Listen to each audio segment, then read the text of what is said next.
Hey everyone, it's the 16 Square Big Boss, and today I'm talking about Crysis 2.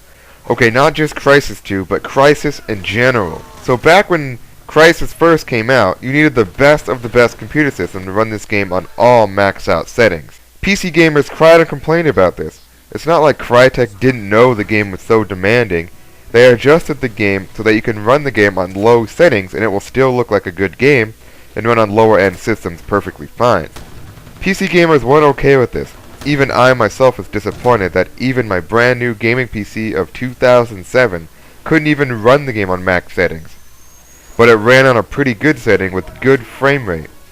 Because of this, Crysis obtained a reputation that you needed a high-end system to run the game at all, which is not true. In 2008, Crytek released Crysis Warhead. This game shared the exact gameplay but with a few improvements over the first one, but was more cinematic with its parallel storyline. Not only did they put a good amount of effort into the single player, they showed a large amount of enthusiasm in the multiplayer. It had a great amount of maps, modes, weapons, everything you needed for the perfect Crysis multiplayer experience.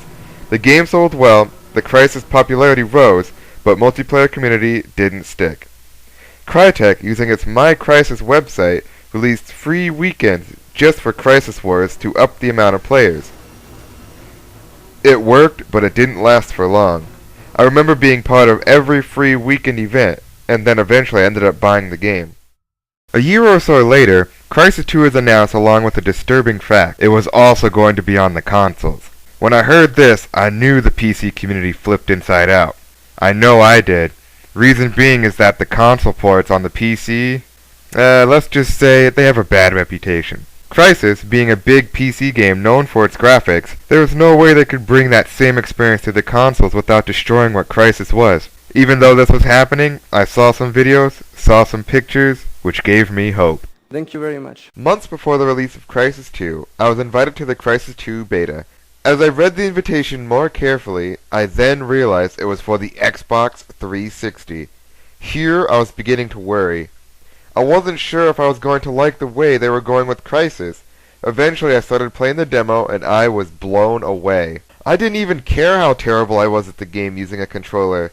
The graphics were the best graphics I had ever seen on a console. It ran so smoothly. I was playing the game on a 46-inch TV and there was not a single drop in the frame rate. Now that I got a taste of the game on the Xbox, my major worry now was how the PC version will turn out. A month or so later I got to play the demo and I loved it. For some reason that did not kill him. Oh, it's a decoy! So now is the year 2011 and Crysis 2 is released. I played the game from the release time on Steam, which was about 10 a.m. to about 8 p.m. That was almost 12 hours straight. The game was freaking awesome. The gameplay has been greatly improved since the previous games. The game does look better than the console version. And so the game exceeded all of my expectations as a PC gamer. DirectX 11 support was not released with the game, but it is rumored to be included with a patch.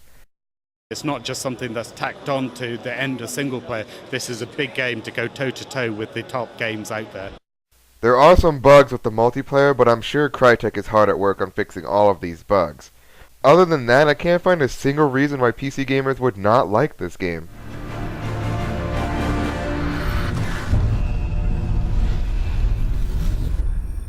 Personally, I appreciate all of the hard work they put into Crysis 2.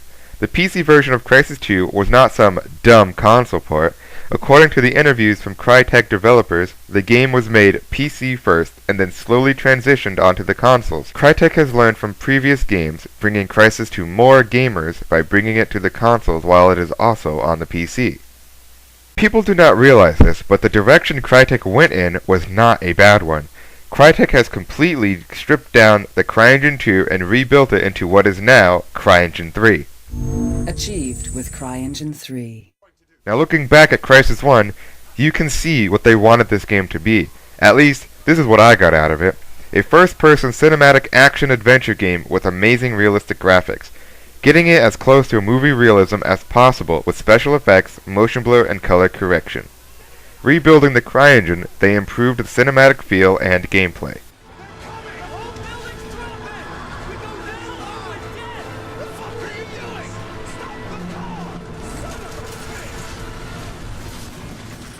The lighting effects were spot on, the best I have ever seen. Explosions looked great and the presentation of this game looked amazing. Crysis 2 may not have gone in the same direction as the previous games with that realistic approach, but this time they changed their style, improving the engine as a whole. No other PC game developer has done this and succeeded. Many people say Epic Games did this with Unreal, but that engine was made on the consoles first with the Gears of War series. Crytek managed to make a great PC quality game transition to the consoles without sacrificing much.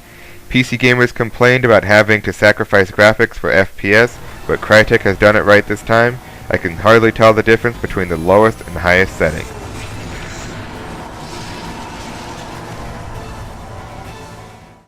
I hope you enjoyed this video.